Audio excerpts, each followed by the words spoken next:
Is there ever anyone that you've seen in the crowd and you're like, really? Donald Trump and Candace Owen, I would just baff to just see them there.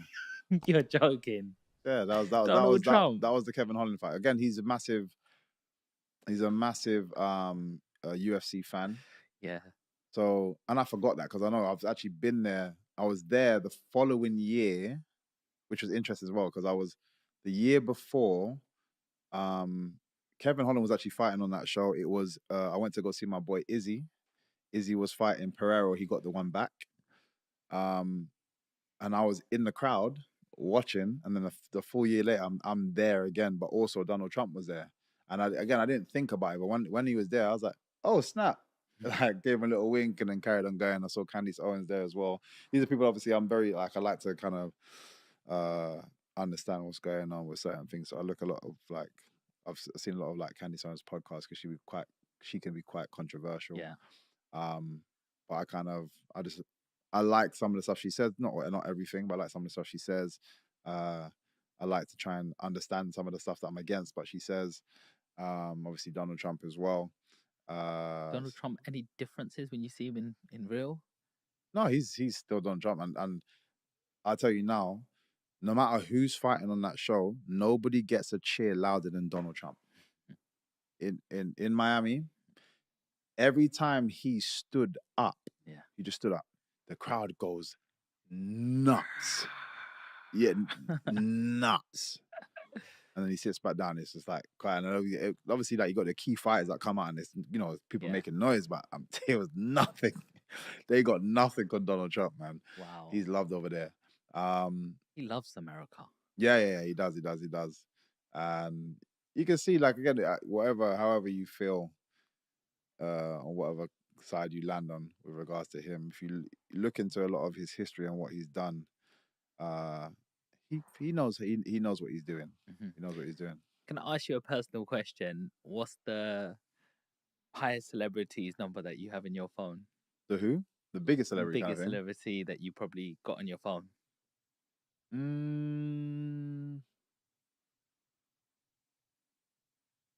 I guess it would be 50. But everyone's big in different ways. Like, yes. I used to chat to Tom Holland. No, not Tom Holland, sorry. Tom Hardy, sorry. Because we were talking about something ages ago, and then just stayed in touch.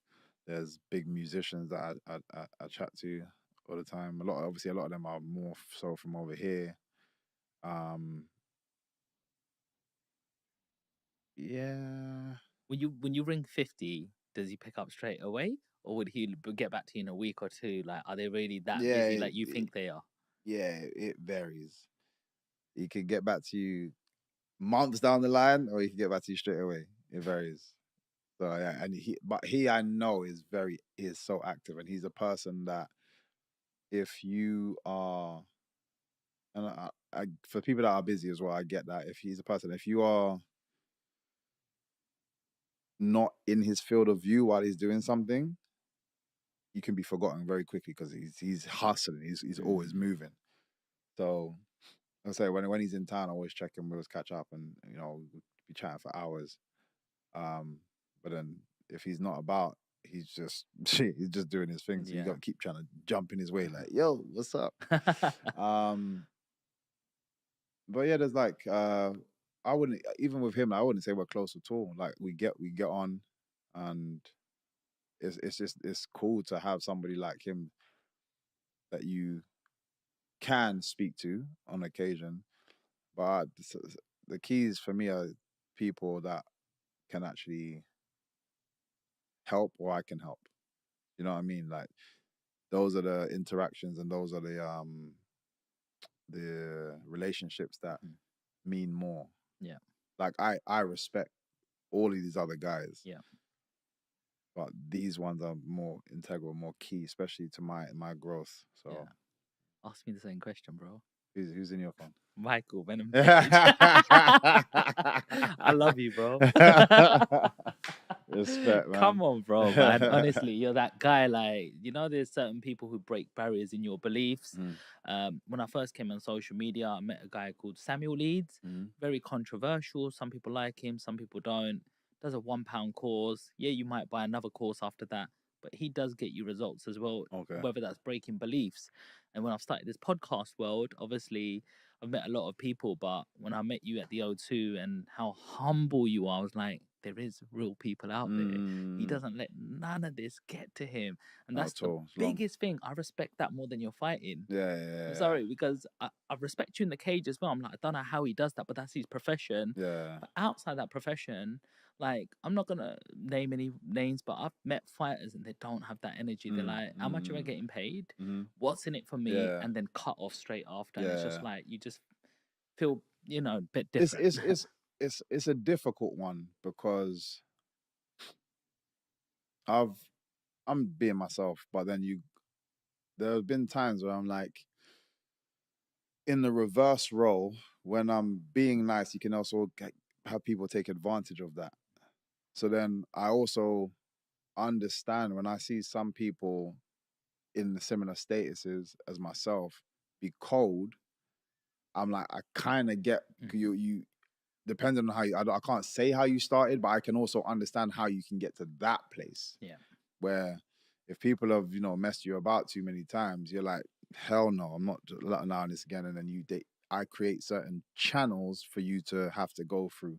So if you had just so happened to get to me directly for what, like, as we just kind of came across each other, it's like, I gotta be like, nope. Yeah. So I can also understand that. Yeah. And I had it at Bellator where I felt like I was being, I would be myself, but just I was being cool with everybody. When you're being cool with everyone, people let go of certain information and they talk about other fighters. Oh yeah, we got to do this, and this guy's asking for that, and this girl, she says this and this.